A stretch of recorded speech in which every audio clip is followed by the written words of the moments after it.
भैरव बाबा का स्वरूप अब प्रचंड असहनीय प्रकाश में बदल गया। वह प्रकाश इतना तेज था कि उसने मंदिर के हर कोने को प्रकाशित कर दिया। मंदिर की नींव तक कांप उठी।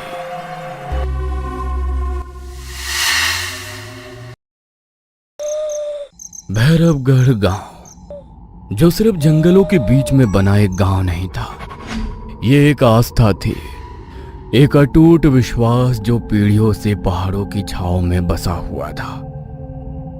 ये गांव जहां हर सुबह सूरज की पहली किरणें भैरव बाबा के प्राचीन शिला मंदिर के शिखर को छूती थी, और जहां हर शाम संध्या आरती के समय मंदिर की गूंजती हुई घंटी की आवाज दूर दूर तक फैली घाटियों में एक सुरक्षा कवच की तरह गूंजती थी। भैरवगढ़ का हर एक कंकर, हर पेड़, हर नदी उस अटूट विश्वास की गवाही देता था कि कोई अलौकिक शक्ति सदियों से इस भूमि की रक्षा कर रही है। गांव के लोग सदियों से एक ही सत्य में विश्वास रखते थे, भैरव बाबा इस भूमि के साक्षात रक्षक है। उनकी आंखें हर गांव वाले पर है और उनकी कृपा ही इस दुर्गम जीवन का सहारा है। इस सुरक्षा के बदले गांव ने बाबा के साथ एक अलिखित समझौता किया था, एक मर्यादा।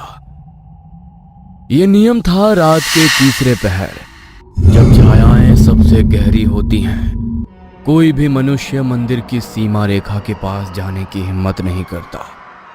यह केवल डर नहीं बल्कि परम श्रद्धा का नियम था। परंतु इतिहास गवाह है कि जहां भी आस्था की नींव गहरी होती है, वहां एक दरार हमेशा मौजूद रहती है। हर गांव, हर समाज में एक ऐसा व्यक्ति जरूर होता है जो अपने ही भीतर पल रहे अहंकार और नास्तिकता के अंधेरे से डरता है। भैरवगढ़ में वो व्यक्ति था राघव, एक नाम जो गांव की पवित्र शांति में एक खरोंच की तरह था। राघव के नाम में बल था, पर उसकी आंखों में अंधेरा। उसका बचपन गांव के सबसे ज्ञानी पुजारी पंडित शिवनाथ के चरणों में बीता था, पर समय के साथ राघव ने अपने जीवन की हर विपत्ति का दोष भगवान पर मढ़ दिया। उसकी मां कौशल्या, जो उसे प्राणों से भी प्रिय थी, 5 साल पहले एक रहस्यमयी बीमारी से मर गई थी। उस मृत्यु ने राघव के हृदय में केवल दुख नहीं बल्कि एक जहरीला संदेह पैदा कर दिया था। उसने आस्था से अपना मुंह मोड़ लिया और शराब को अपना नया भगवान बना लिया। राघव गांव का ही रहने वाला, लेकिन गांव की परंपराओं से कटा हुआ। उसका जीवन एक चक्र बन गया था।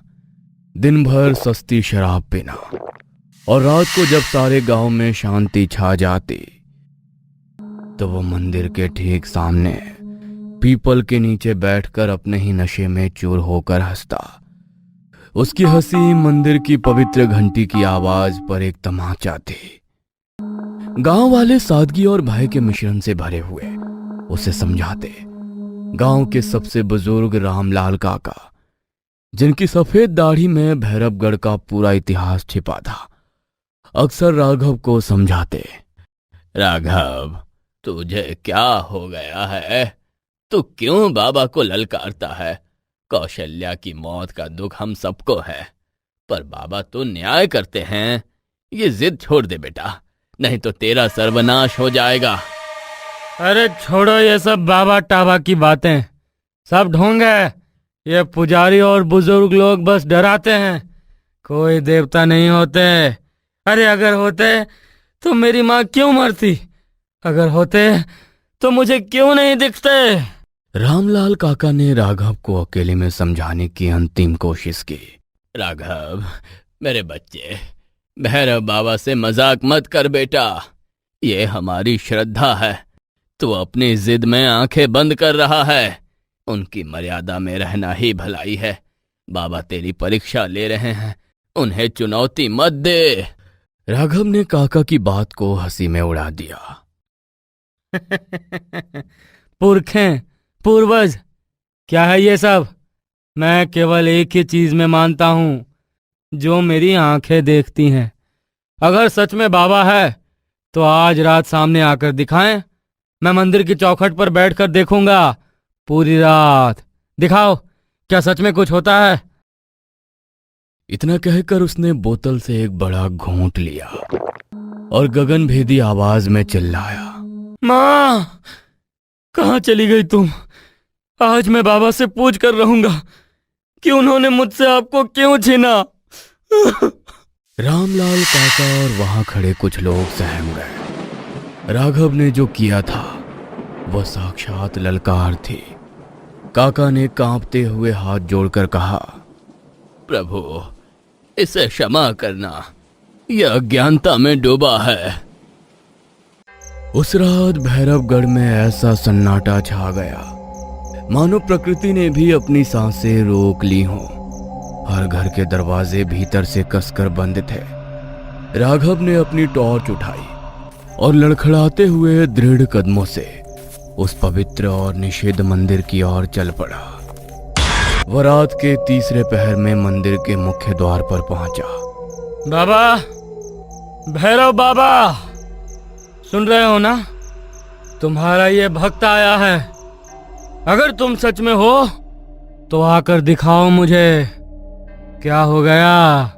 डर गए या तुम केवल कहानियों में ही जिंदा हो? जैसे ही उसने ये शब्द कहे, गांव से ठंडी हवा का एक झोंका तेजी से मंदिर की ओर आया। धूल और सूखे पत्ते राघव के चारों ओर नाचने लगे। मंदिर की घंटी जो शांत थी अपने आप हिलने लगी। उसकी आवाज में एक असहज बेहतरीन गूंज थी। मंदिर के भीतर जल रहे एकमात्र छोटे से दीपक की लौ पागलों की तरह कांप उठी। फिर उतनी ही अचानक हवा पूरी तरह थम गई। घंटी की आवाज एकदम खुद ब खुद रुक गई। लेकिन मिट्टी की जमीन पर जहां उसने अभी अभी खड़े होकर चुनौती दी थी, वहां कुछ अजीब था। मिट्टी में एक विशाल काले कुत्ते के ताजे पंजों के निशान बिल्कुल ताजे थे। राघव की रीढ़ में ठंडी लहर दौड़ गई। वो आगे बढ़ा। उसका अहंकार उसे मंदिर के गर्भगृह की ओर खींच रहा था। जैसे ही उसने चौखट पार की, मंदिर के भीतर की दीवारों पर छायाएं इतनी तेजी से हिलने लगी और फिर वो अकेला दीपक भी बुझ गया। चारों ओर पूर्ण अंधेरा छा गया। उसने जल्दी से अपनी टॉर्च जलाई। उसकी रोशनी ने मंदिर की सदियों पुरानी दीवारों पर लिखी एक चेतावनी को उजागर किया। लाल सिंदूर अक्षरों में बिल्कुल नया लिखा हुआ उसे दीवार पर दिखा, भक्ति के बिना दर्शन नहीं। अहंकार का मूल्य चुकाना होगा। तेरी कौशल्या का प्रश्न तेरे ही अंदर छिपा है। ये किसने लिखा? मैं अभी अभी आया हूं। यहां तो कोई नहीं था। और माँ का नाम? तभी मंदिर के गर्भगृह के सबसे अंदरूनी हिस्से से एक भारी गूंजती हुई आवाज आई। किसने तुझे आज्ञा दी यहाँ आने की? क्यों आया है यहाँ राघव? तूने अपनी माँ की मृत्यु का दोष मुझ पर डाला, पर क्या तूने अपनी अंधेरी आत्मा के पाप नहीं गिने? कौन है यहाँ? मैं तो बस सत्य जानने आया था। गर्भगृह के अंदरूनी कोने से जहां बाबा की मूर्ति स्थापित थी, वहां से अजीब गाढ़ा धुआं उठना शुरू हुआ। धुएं से एक विशाल डरावनी आकृति बनने लगी। राघव ने अपनी टॉर्च फेंक दी। उसके शरीर का हर रोम भय से खड़ा हो गया और अचानक धुआं छटा। सामने साक्षात भैरव बाबा खड़े थे। उनके शरीर का रंग अंधेरी रात जैसा काला नीला था। उनके एक हाथ में त्रिशूल था और उनकी लाल आंखें ऐसी थीं जैसे उनमें दो जलते हुए तारे हों। उनके पैरों के पास वही विशाल काला कुत्ता बैठा था। राघव, तूने मेरी उपस्थिति को ललकारा है। तेरी मां की मृत्यु तेरी ही लालच का परिणाम था। राघव, तूने मंदिर का चढ़ावा चुराकर अपनी मां के इलाज में लगाया था, पर चोरी की कमाई से कभी पुण्य नहीं मिलता। वो तेरे पापों की वजह से मोक्ष ना पा सकी और तूने दोष मुझ पर डाला। राघव के होश उड़ गए। ये बात केवल वो और उसका मन जानता था। भैरव बाबा, आप सच में क्षमा करे बाबा। मैं तो बस अपनी पीड़ा से अंधा हो गया था। बहुत देर हो गई राघव। मेरे दर्शन का मूल्य केवल माफी से नहीं, त्याग से चुकाया जाता है। तेरी आत्मा पर अज्ञानता का जो अंधकार छाया है वो अब मिट जाएगा। तेरी पाप भरी देह का अंत होगा और तेरा अहंकार अब मोक्ष पाएगा। राघव, तेरी मां को भी तेरी भक्ति से शांति मिलेगी।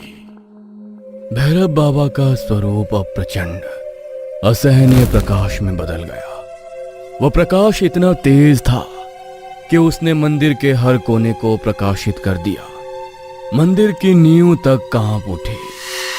उसने जमीन पर माथा टेका।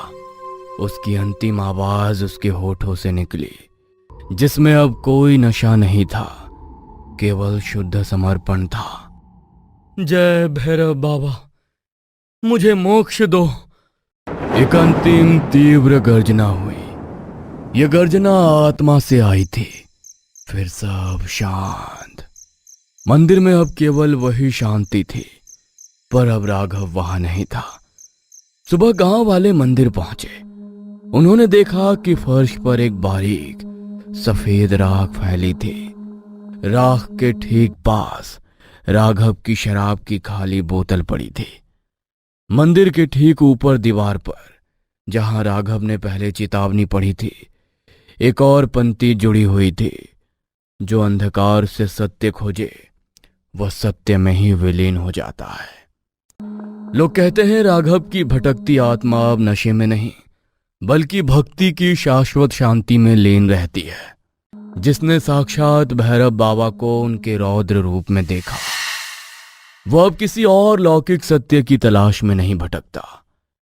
राघव के अंधकार का अंत भैरवगढ़ के लिए अब एक अमर कथा बन गया। जय भैरव बाबा।